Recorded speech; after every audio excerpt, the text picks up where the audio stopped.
स्वामी भक्तांनो, तुम्हाला माहीत आहे का, सर्व स्वामी भक्त अवधूत चिंतन श्री गुरुदेव दत्त असे का म्हणतात?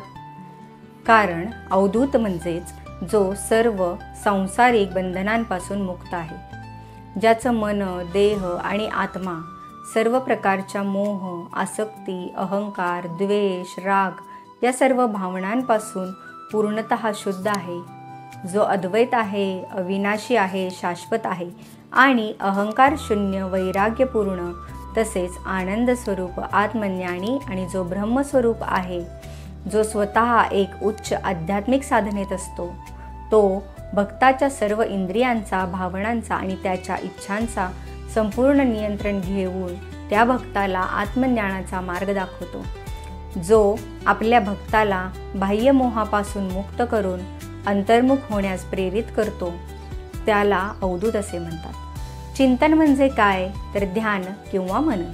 अशा अवधूताच्या गुणाचे, स्वरूपाचे आणि कृपेचे चिंतन भक्ताला जीवनाच्या गूढतेचे अनुभव देते आणि परमेश्वराच्या अस्तित्वाचा प्रत्यक्ष अनुभव घेण्यासाठी भक्ताला योग्य मार्ग दाखवते।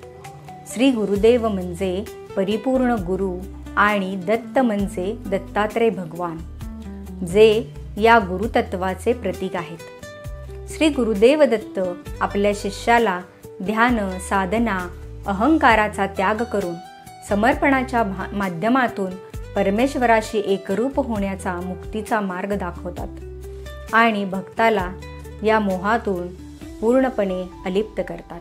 म्हणूनच श्री गुरु दत्तांच्या दिव्य कृपेचा अनुभव घेण्याकरता सर्व स्वामी भक्त अवधूत चिंतन श्री गुरुदेव दत्त असे म्हणतात।